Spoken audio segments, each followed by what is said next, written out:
ಒಲಿಂಪಿಕ್‌ಗೆ ಅದ್ರದ್ದೇ ಆದ strongest history ಇದೆ ಅನ್ನೋದು ನಮ್ಗೆಲ್ಲರಿಗೂ ಗೊತ್ತೇ ಇದೆ. ಆ್ಯಂಡ್ ಇದುವರೆಗೂ ನಡ್ಕೊಂಡು ಬಂದ ಒಲಿಂಪಿಕ್ಕಲ್ಲೂ ಕೂಡ ಅದಕ್ಕೆ ಅಷ್ಟೇ ರೆಸ್ಪೆಕ್ಟ್‌ಫುಲ್ ಆಗಿ ನಡೆಸ್ಕೊಂಡು ಬಂದಿದ್ದಾರೆ.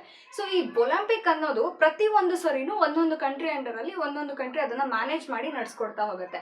ಸೊ ಆ ರೀತಿಯಲ್ಲಿ ಈ ಸರಿ ಪ್ಯಾರಿಸ್ ಗವರ್ನ್ಮೆಂಟ್ ಬಂದು ಅದನ್ನ ಪ್ಯಾರಿಸಲ್ಲಿ ಬಂದು ಈ ಒಲಿಂಪಿಕ್ ನಡೀತಾ ಇದೆ.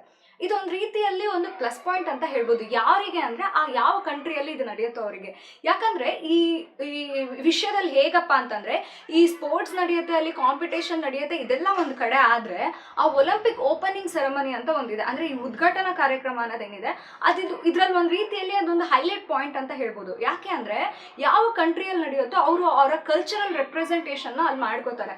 ಅವರ ಕಂಟ್ರಿಯಲ್ಲಿರುವಂತ ಅವರ ಕಲ್ಚರಲ್ ಇರುವಂತ ಯಾವ್ದೆಲ್ಲ ಪಾಸಿಟಿವ್ ವಿಷಯಗಳಿದೆಯೋ ಅದನ್ನೆಲ್ಲದನ್ನು ವರ್ಲ್ಡಿಗೆ ತೋರ್ಸೋದಕ್ಕೆ ಅವ್ರಿಗೆ ಒಂದು ಬಿಗ್ಗೆಸ್ಟ್ ಪ್ಲಾಟ್ಫಾರ್ಮ್ ಅಂತ ಹೇಳ್ಬೋದು. ಅಂಡ್ ಅವ್ರು ಎಷ್ಟು ಪಾಸಿಟಿವ್ ಆಗಿ ಅವ್ರನ್ನ ರೆಪ್ರೆಸೆಂಟ್ ಮಾಡ್ಕೋತಾರೋ ಉಳಿದೆಲ್ಲ ಕಂಟ್ರಿಗಳಿಗೆ ಅವ್ರ ಮೇಲೆ